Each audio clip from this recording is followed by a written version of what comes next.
Mohit. Assalamu alaikum, guys. Welcome to Quick Shah. We have Paul Dennett here today who will be discussing two-tier test cricket. Two-tier test cricket is a myth right now in world cricket. This is the kind of model which we have to discuss because it is going to revolutionize cricket. It is going to make a difference between cricket. Six teams either. So let's don't get into the myth very soon. How are you, Paul? How's everything?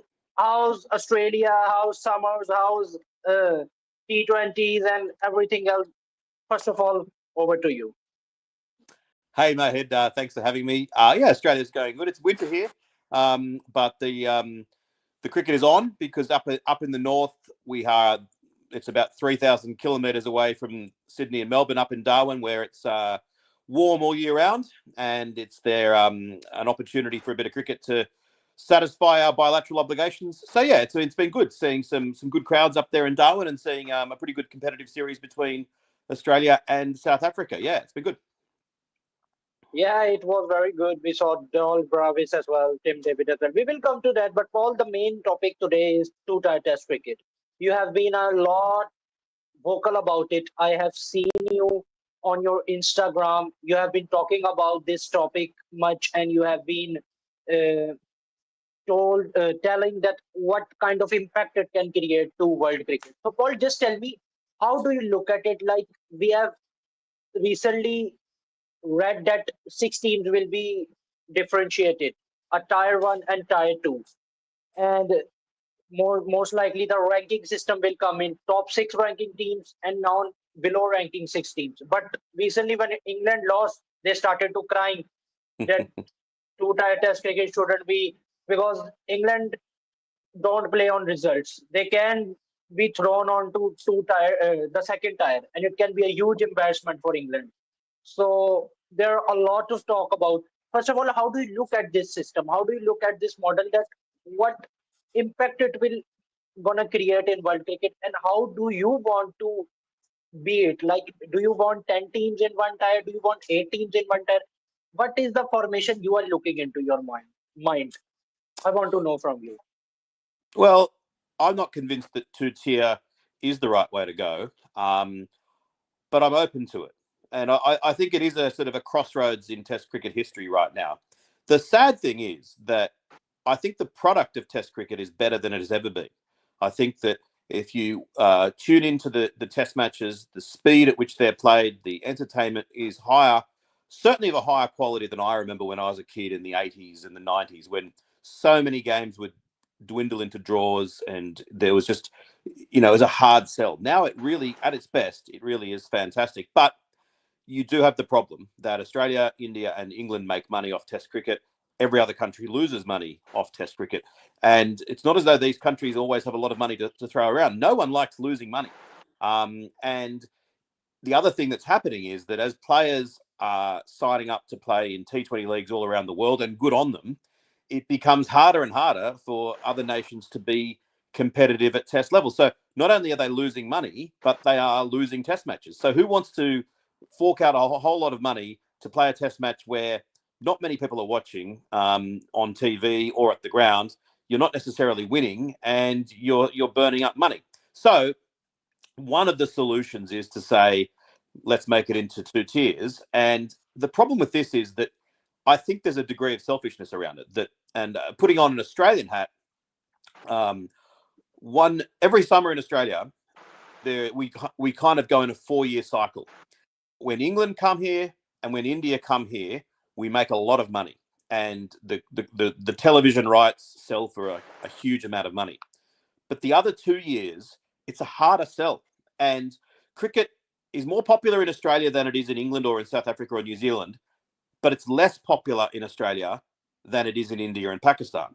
Cricket here has a very competitive sporting landscape, and some of our big football codes, a bit like the Premier League and a bit like the NFL, they're good at being in the conversation 365 days of the year, even when the leagues themselves are not on. So in the summers when England and India aren't here, like, when we had West Indies a couple of summers in a row, it's very easy for the general conversation to just return to, let's talk about which player is going to which football club in the AFL or the NRL. And so if Cricket Australia could say to broadcasters, hey, guess what?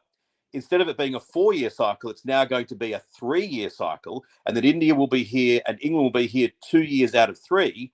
That makes the game so much richer and so much more in the conversation. So from an Australian point of view, in a very congested landscape, it makes sense to do that. But then from a world point of view, the idea that, oh, well, it's going to be great because the teams in the second tier are going to be desperate to get into the first tier, I'm not so sure that that's how it's going to work. I mean, if I was a West Indies fan, and let's just say the West Indies were to be in the second tier, and you say, hey, guess what?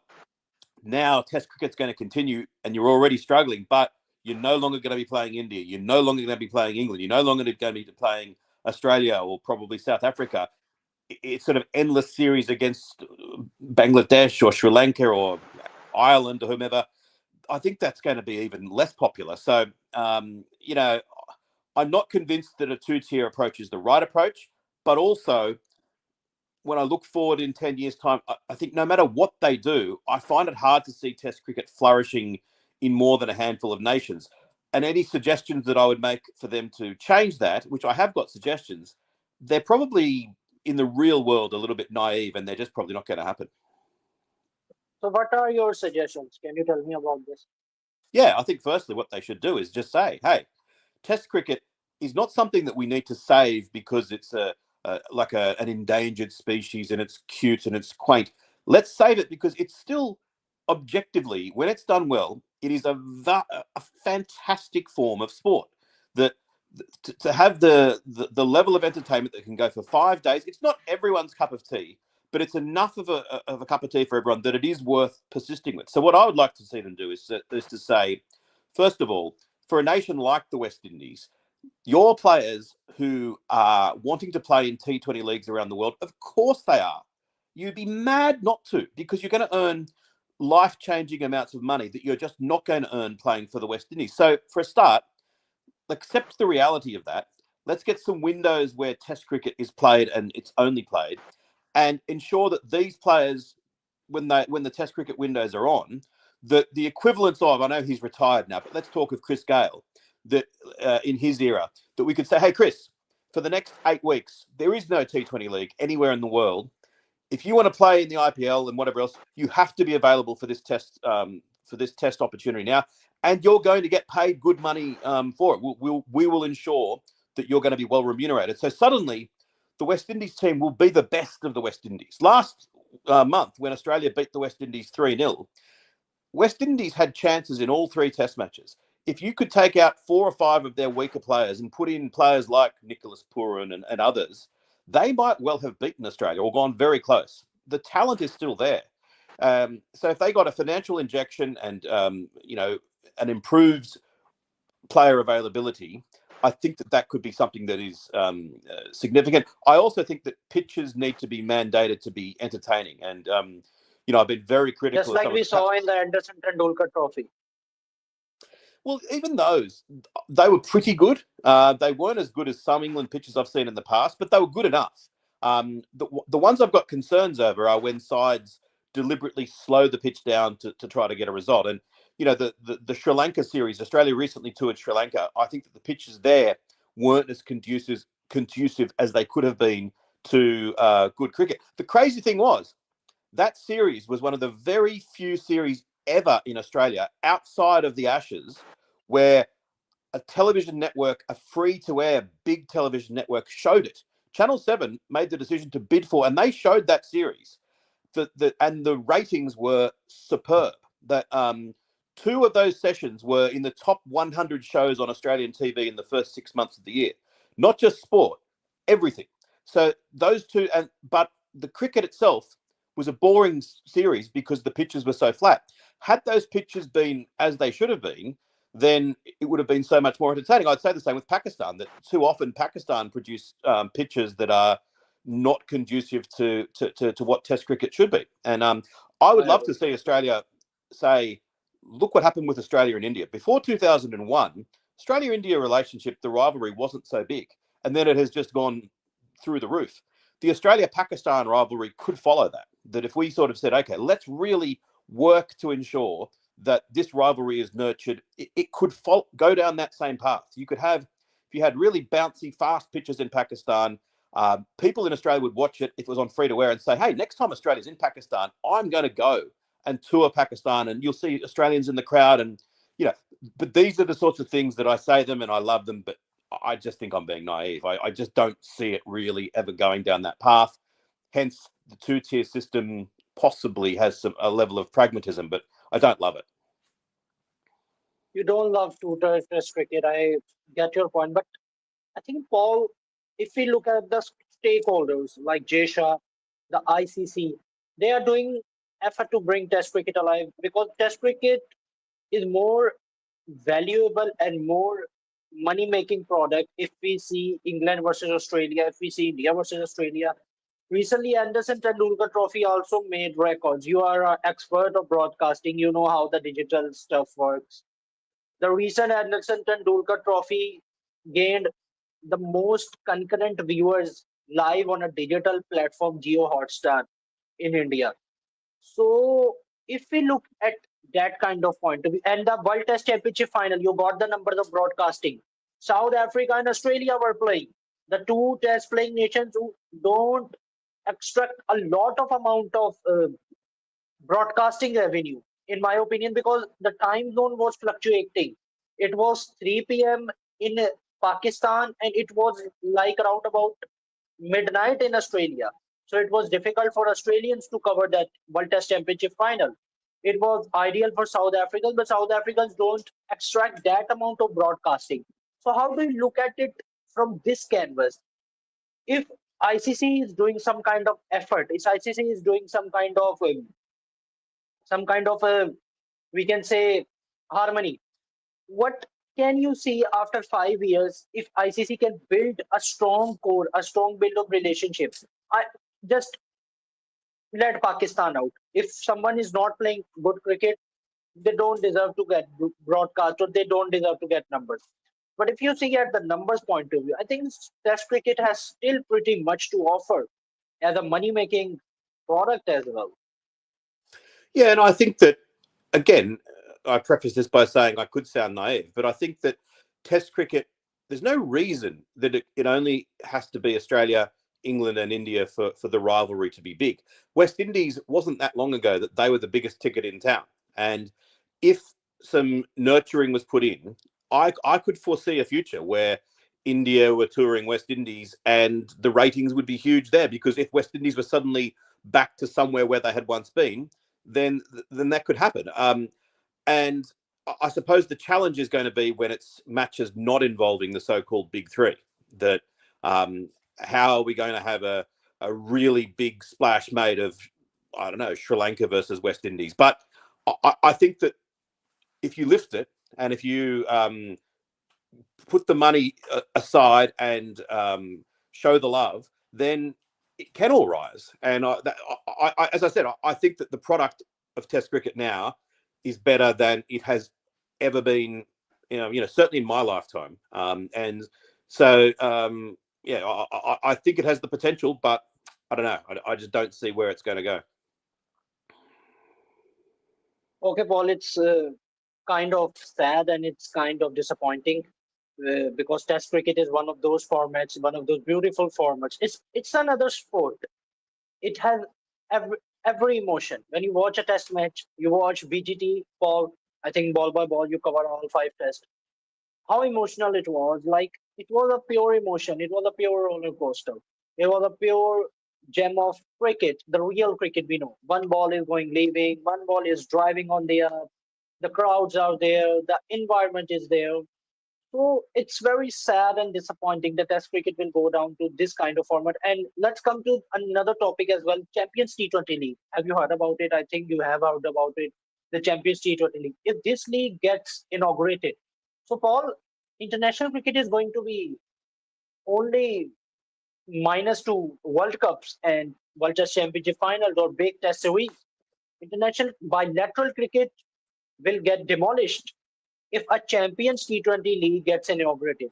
You have the IPL for 3 months, you have the South Africa League for 1 month, 100 for 1 month, ILT20 for 1 month, CPL, BPL. Okay, I don't include these kind of league, but Champions T20 league will take around about 1.5 months, and all the big players, all the big teams from every country will play. So how will you manage in a 12-month calendar a bilateral series? You will just gonna see India, Australia for just a five test match series, India, England for just a five test match series. That's it. This is the bilateral cricket future, which will extract the eyeballs. And I don't see that happening, that bilateral cricket will evolve. Bilateral cricket is going to regress. So, a Champions T20 League point of view as well, how do you look at it? That the cricket is going to revolutionize in 5 to 7 years. We will see a lot, not like a football. It can be football, but a lot of like the football. Like there will be freelancers more rather than countrymen. Yeah, and I think that's a very valid point. I mean, I do understand where they're coming from. That there's nothing wrong with making money, and there's nothing wrong with putting on something that gets eyeballs. I actually think there is too much white ball bilateral cricket that doesn't mean anything. I mean, this current series between Australia and South Africa, I said it's entertaining and I'm enjoying it, but in the year's time, ask me who won it, I might not remember it. It doesn't mean a whole lot. At least, the if they did it well, then there and there'll be an issue when players have got multiple franchises. But in theory, if there was a match between the Sydney Sixers and the Mumbai Indians, there could be something pretty cool about that. But I still go back to, I think that they can carve out windows for Test cricket, and keep the love for that.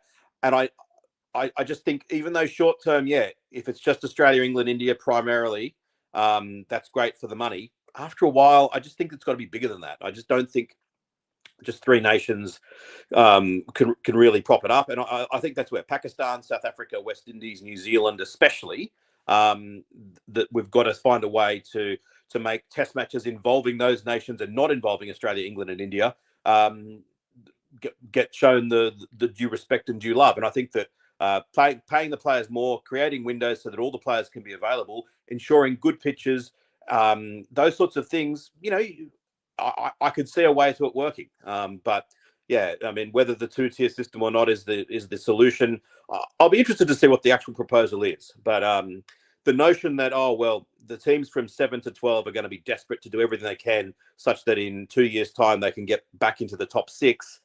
Yeah, that's a nice notion, but I don't know how true it is going to be. But there is a lot of discussion around as well by England cricket. Paul, why England cricket is so much crybabies? They lost the test against India, and then now they are protesting for removal of the two-tier test cricket system, and they were the ones who proposed it to the ICC. So these kind of hypocrisy also happen. So how two-tier test cricket will happen? Let's suppose the two-tier test cricket gets inaugurated and England moves to tier two. The next cycle they will protest against the ICC that we don't have to play. We don't want to play in the two-tier because they get embarrassed. They get shambles. So this is kind of another thing as well. And I say for Australia as well, if Australia, it will be a huge, huge miracle if Australia goes to tier two. They will also vouch for no two-tier test cricket. So these big boards are so much selfish. You said selfish. Yes, they are selfish for themselves. And if they are not willing to promote test cricket, so there's no there's no kind of need of this format. If you just have to do for 2 years, and if your team gets to tier two, you go and protest to ICC that we don't have to play. So this is kind of hypocrisy as well. How do you see that? Yeah, I mean, I think that if Australia or England did get relegated to the second tier, that all they would need to do is fulfill their obligations by playing other nations in the second tier, and they'd still be able to have the Ashes. They'd still be able to have the Border Gavaskar Trophy. It would just not be part of the World Test Championship. So I don't think that'd be actually that big a problem. I mean, it would be disastrous financially to a degree, but that adds to the jeopardy. That would then mean that the final Test match that was in that took place between whichever of the big three we're talking about, that and whomever else that they lost or whatever, that then saw them be relegated, that would be tremendously exciting, and a bit like in sides in English Premier League when they get relegated, that it's the fans are crying and it's a horrible thing, but it's only 2 years. And in that 2-year period, as I said, if the Ashes were due, they could still hold them, and they'd have to then maybe they'd say, okay, well, we have to play Zimbabwe in a 2-test series now. Okay, we'll do it in August in Darwin, and that's fine. I'm sure that I don't actually think that's that huge a problem. I think it could still work fine. And sadly, to your point, the way that the gulf between the top nations and the others is occurring, as you said, it would be unlikely in the current scheme of things for any of those three nations to get relegated. Exactly. I totally agree with you.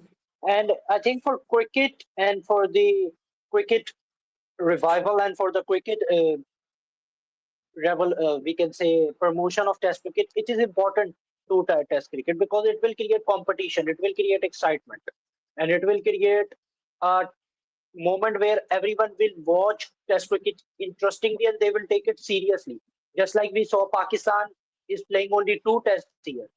They're not taking it seriously. So they will take it seriously as well. That we will get embarrassed. We will go to tier two.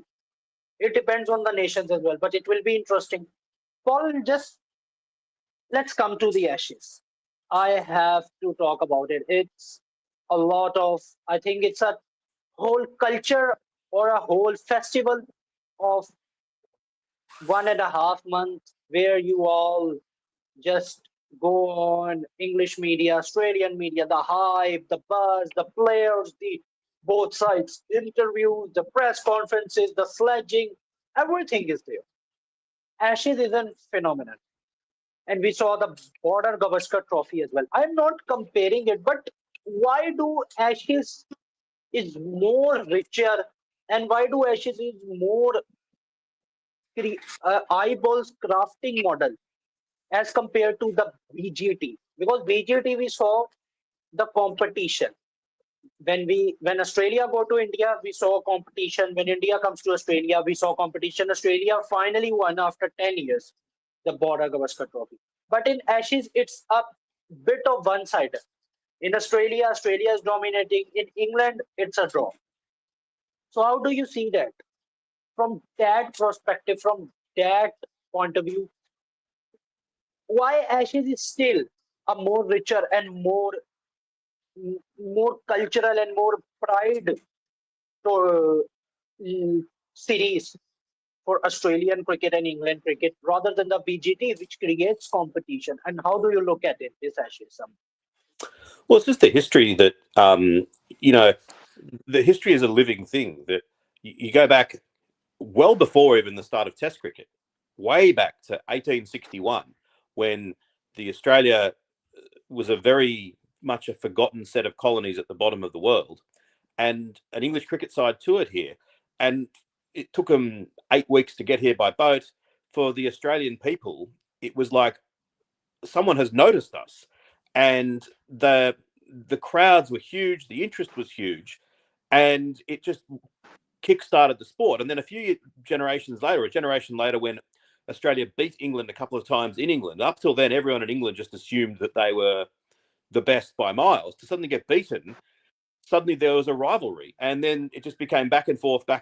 And for over 100, almost 100 years now since radio first kind of started, people in Australia have stayed up from 8 o'clock till 3 in the morning listening or watching to the cricket in England. And it is a sort of a shared thing, that feeling of we've got to beat England because they are sort of they used to be called the mother country. We don't tend to call them that anymore, but there's that huge desire to do so, and it just breeds upon itself. And then every time, every generation, the rivalry gets reanimated and made bigger. And mainly it's a friendly rivalry. That's the other thing, that the whole the angst and the sledging and all of that, that's slightly for show. Like, fundamentally, Australians and English, after the day's play, they have a chat, they're friendly, there's no real animosity. So it's a nice rivalry as well, but it's got its passion too. So the Border Gavaskar Trophy is growing every year, and it's made great strides. But it's got, as I said, the first Australia-England match, 1861. Where what's that? 164 years. It's a The lot of first history. cricket match as well. Well, it was the first international cricket match was between Canada and the United States. But sadly, those guys didn't really take to it. But Australia did right from the start, had some early success, and then it's just become something that every 2 years is bigger and bigger. And in England, obviously, cricket the last 20 years has struggled since it's been behind a paywall.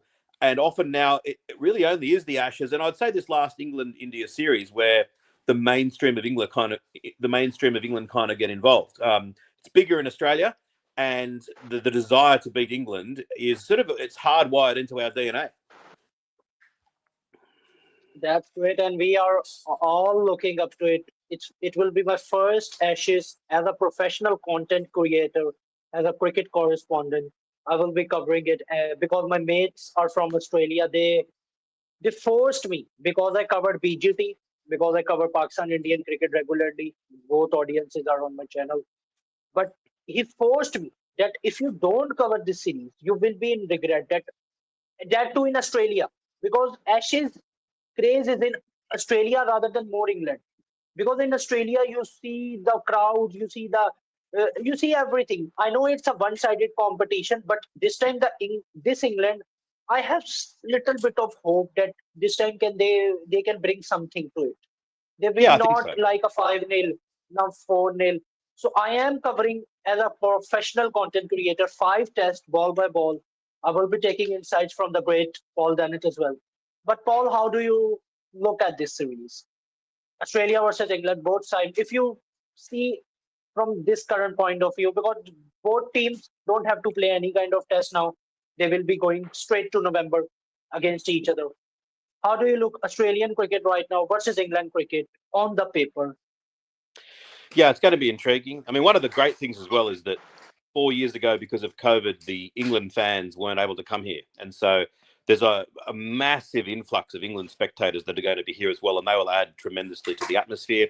The big change, I think, is that in the last few years, Australian pitches have become, they've got more in them. That especially if you look at the Melbourne Cricket Ground, that for a few years there, the drop-in pitches were so flat that Cricket Australia was worried that Melbourne would lose its right to host Test matches. So bad were they. They've Right. really spiced them up, and the last few years, ball has been on top of bat, which is very different to what I think a lot of English expectations have been. So, if they were to be traditional Australian pitches that were a little bit on the flatter side, then I think England would really have a strong chance. And I still do think they've got a strong chance, but it's going to be a baptism of fire. That first Test match in Perth, the bounce really is significant, and it's tended to be from day 3 or 4 onwards, or day 3 onwards. The bounce has started to get quite variable, and it becomes quite dangerous and quite brutal. And I think that you look at Australia, Hazelwood, Stark, Cummins, and say Boland, those four are relentless. You look at England, Archer, if he's fit, then that's a massive plus. Mark Wood, potentially, if he's fit as well. But then you look at some of the others, they're decent bowlers, Atkinson and Tongue and others, and Ben Stokes himself. But I think that's maybe where Australia has an advantage. I think England's advantage is that they will play aggressively the whole way through, and I think that people malign Bazball a lot. But I look at someone like Zach Crawley and think he's playing the best way for him. That if if he was to play traditional defensive Test cricket, he'd nick one and he'd be out for 10 or 50. The way he plays now, before you know it, he's 30, he's 40, he's 50, he's 60, and I think that aggressive way that they play, I think, does give them a chance. Ultimately, my expectation is possibly an Australian win, probably an Australian win. But I agree with you. I think there's more of a chance of England causing an upset this time around than there has been for a while. But I want to know, like, how do you see this? That this England will not be like a 5-0 England. You can't see this a 5-0 England. You will see competition. You will see matches going to 5 day, and you will see England winning a one test as well, or in Sydney or any ground as well. It will not be like 5-0. It will not be like pure surrender. There will be change. Do you see this? Probably. The one thing I'll say is that sometimes the scorelines in the last few years have belied how tough the matches were. That sometimes in Australia there can be, I've looked at England tours in the past where England might well have been highly competitive for 4 days of a Test match, and ultimately Australia get on top of them. Then the next test match comes around, they're very, very competitive, and Australia just wear them down. And then the cracks start to open up and the wheels start to fall off. Injuries occur. And it's just a long, hot, brutal thing that they endure. And sometimes it ends up being 4-0 or 5-0. And actually, England weren't that far away. I suppose it's a bit like losing a tennis match in straight sets. You had 6-4, 6-4, 6-3, and they were competitive, but ultimately they lost in straight sets. I could see that happening. That I could see England fighting hard in Perth but losing. Then they're straight to Brisbane for a day-night test. I think a day-night test, the pink ball in Brisbane, that could be a tough examination. And they could be down 2-0 after those first two brutal test matches, almost the series gone before they really get into things. But I hope it's not that way. I hope they do find a way to compete, and I think it's possible. We will see at November. It will be a great series. It will be one of the best series ever played in Australia, I think, in the last decade as well. Okay, Paul, let's come to Australian cricket. I have a personal question. Paul, why are you made of steel? You guys are just on the top always. Every time you come and your mental health or your mental strength is on the top.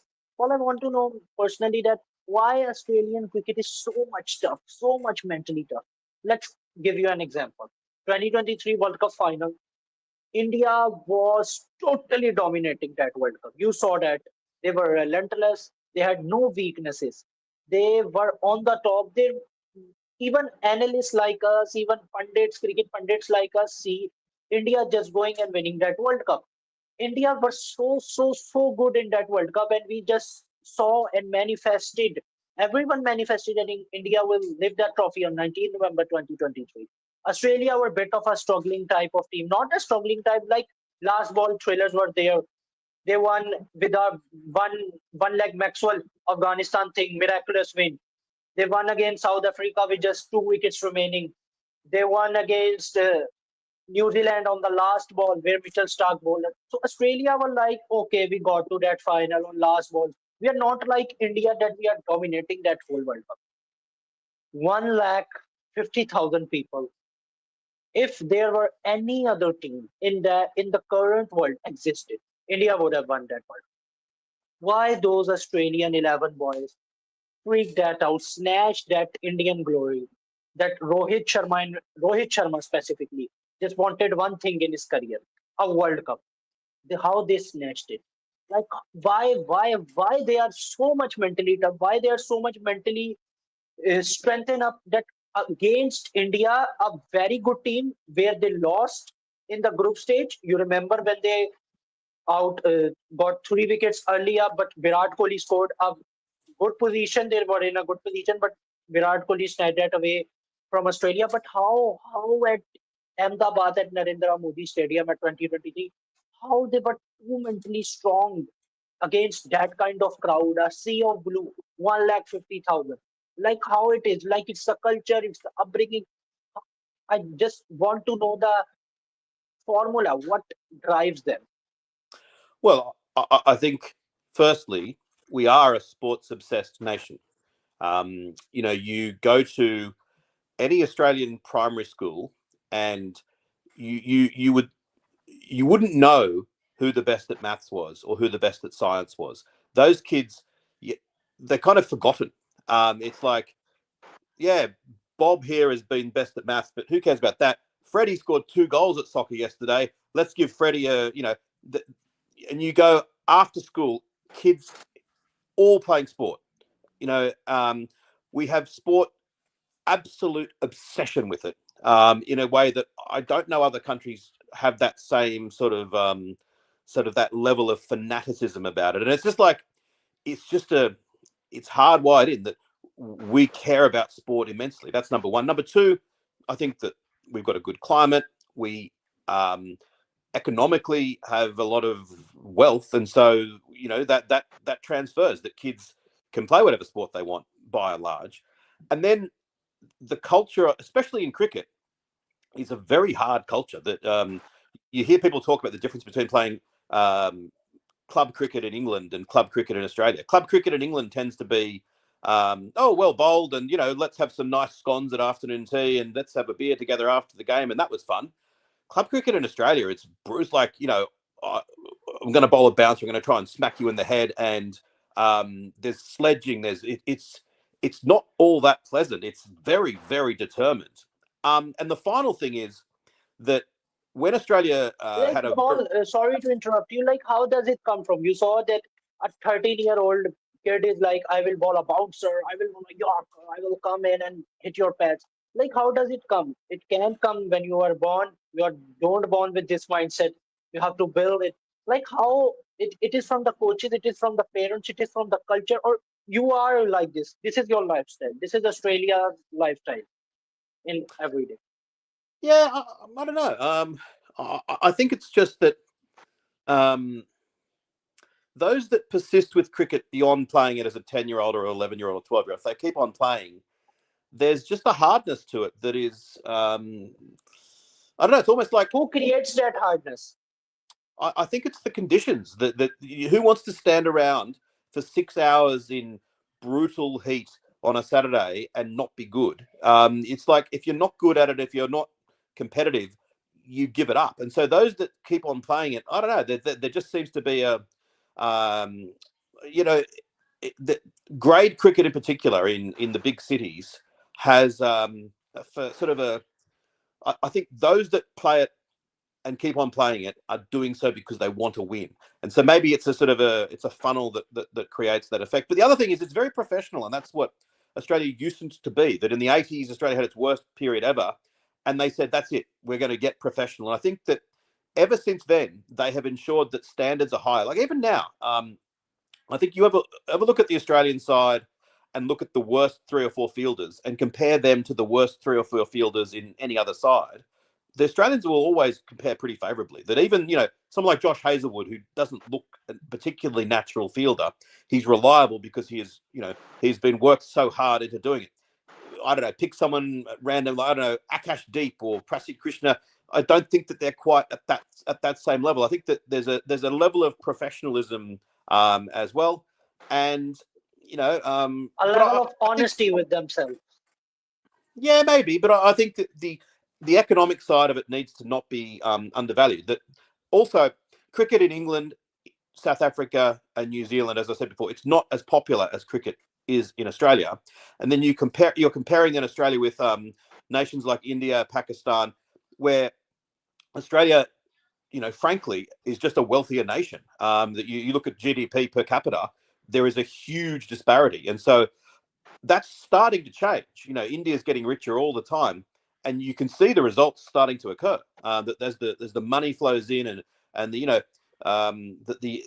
people that are now being exposed to cricket in India that might not have been before the Premier League are raising the standards of Indian cricket. That's always been the case in Australia. That any talented youngster will end up getting it. They'll play a game of cricket somewhere, and if they're good, there'll be a pathway for them to keep on playing. So I think that, yeah, I think those are probably the main factors. Like you explained that you are a wealthier country, the culture drives us. It's just being hard. It's just being the environment as well. If you go to play Pakistan, you will go play, okay, just give me the bat, I will go and hit sixes. But if you come to an Australian cricket, they will go, oh, we don't have to play with a tape ball, we will play with a leather ball and we will come at you, we will ball a bouncer. So that environment drive that creates the whole mindset of a player from that specific age group. Like to 8 to 10, he is playing with those hard boys. He's playing that you have to feel, then you will play. In Pakistan and India, it doesn't come from that. It doesn't. If you are a good batter, if you're a good six hitter, okay, come and play, and you just have to hit sixes. The fielding you said, because I think in cricket, rather than bowling and batting, it's the fielding that shows you the professionalism, shows you the mental strength of a cricketer. So that's why Australian cricket is so tough. Paul, it was a great discussion. I just want to know the last thing about Australian cricket as well. I have seen in cricket that there are politics as well. We have seen every cricket nation has politics. I think there will be some kind of incidents where there will be no no incidents like they scratch your back, I'll scratch yours. why Australian cricket politics happens in the dressing room and happens in the outer side, and why it doesn't come so flashy like we saw in England as well, we saw in India as well. Pakistan is on the top. So why does Australian cricket? But are the media is so honest, or are they so much afraid of doing this that we will have an heavy accountability? So why does it doesn't come into a larger picture? I haven't heard any kind of story of a propaganda or of a politics side of between Ricky Ponting and Simons got fought, like Pat Cummins and Tim Payne got fought or between captaincy. Why does it don't happen? Like they are also humans.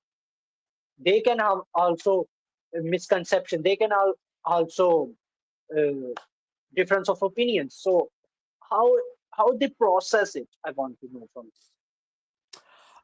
Well, I think firstly the media here, if there's any possibility of writing a story about players not getting on, they will love that. There will be huge stories about it. And it happens. I mean, Michael Clark and Simon Kadich was a famous kind of bust up. But I think by and large, there is a team ethos, and that people are kind of willing to say, right, once we're playing for the same team, then we're going to be headed in the same direction.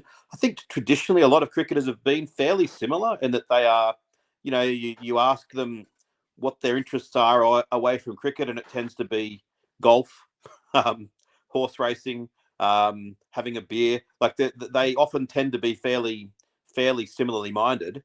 Um, and I think it comes back down to the professionalism that the structures have been put in place to sort of say, well, it's a bit like a corporate environment that you might not always love everybody, but there's got to be a collective effort. In terms of controversy around politics around players being selected when other players should have been, I think that Australia is reasonably free of that. There's a little bit of people who, from some of the smaller states, argue that, well, the biggest state in terms of population, New South Wales, gets more players than they should, but I don't think there's much to that. You look at the current selectors; two of them are from Victoria, one of them's from Tasmania, none of them are from New South Wales. So, yeah, I think it's it's not perfect, but it works reasonably well. So you say in a nutshell, if I explain to my viewers and everyone out there that Australian cricket is so much professional that you have to play a sport, you have to do best for your country, it's your job, and when the sports is over, you have to sleep. I think this is a more layman example, isn't it, Paul? Well, I think it's that, as I said, that we have healthy people primarily, athletic people because of that. We've got a lot of money relative to other countries, and so Exactly. those are the things that really help. And then I think that the those that like cricket um, play with like-minded people with a level of determination. But I think the true thing comes from earlier than that. I think economic power is significant, climate is significant, and health is significant. I think those are the three things that probably make a considerable difference. Then the professionalism, the structures in place. But again, that sort of corporate governance comes from when you've got the money to ensure that things are fairly well run and things are well organised. I think that as the years go by, other countries will catch up on that front, particularly India. Yeah, and finally, I'll say as well, as I said before, it's a bigger sport in Australia than it is in England and New Zealand, South Africa. Um, those countries, if they had as much interest in cricket as we do, especially England, then things might be a little bit more difficult for Australia. But then also the climate, I think, makes a significant difference. That in Australia, if you wanted to, you could play cricket all year round. Where in England, once the winter comes, even spring and autumn, it's not too pleasant.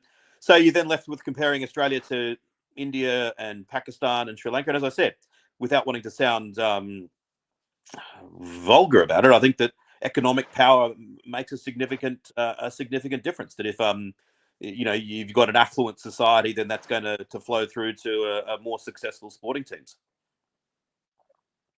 That's beautifully explained, Paul. And I hope that one day Netflix make an Australian athlete documentary. You are in a broadcasting company. You should suggest them that it's important for every person on this world to know Australian cricket mindset and dig dive into that because it's very, very much important. Okay, Paul, let's just end this. Last question, Paul, if you give a short out. I have a personal question. I love Scotty Boland. How do you see him? Oh, I love him. I think he's a champion, and I think that he'd be in my Australian 11 always. And I understand why that there's the pecking order, but you know, I think he should be in the side, and I think he will play a part in this Ashes. That there's talk of potentially Australia going with 4 quicks, maybe in Perth or maybe in Brisbane, and even beyond that, even if they don't, they'll find a way to get him in there, even with through rotating of other players. Surely he's got to play in Melbourne and maybe in Sydney as well. So I expect that Boland will play at least 2 Test matches, maybe 3 during the Ashes. If it was up to me, he'd be playing all 5. Same, same. I want Boland as well to play five. What a baller, what a champion he is. Okay, Paul, thank you so much. You gave your time, you gave your precious time. You explained Australian cricket, top to test cricket beautifully. But the way you explained Australian cricket and the culture, it is a whole lesson for all the viewers from Pakistan, India, South Africa, England. Learn from Australia that how professionalism works. If a team can win a World Cup at 1,50,000 people around, so there is a whole process. Pat Cummins didn't won that World Cup when he was there. He won that World Cup. The process got started when he was 8, when he was getting hard, hard and hard. That people are here, but I have to perform. I will do it. The mindset, how they dig deep into it. So it's a whole lesson to all the cricket fans and all the cricket audiences who are watching this podcast. Thank you so much, Paul. Have a great life. And I hope we can see more exciting cricket from Australia coming ahead. There is T20 series as well as Darwin. I will be covering that as well. We will catch you up in the Ashes, before the Ashes as well, and in the Ashes summer as well. So we will have a lot of chat around about that as well. Thank you so much, Paul. Have a Thank great you, one. mate. Good on you, mate.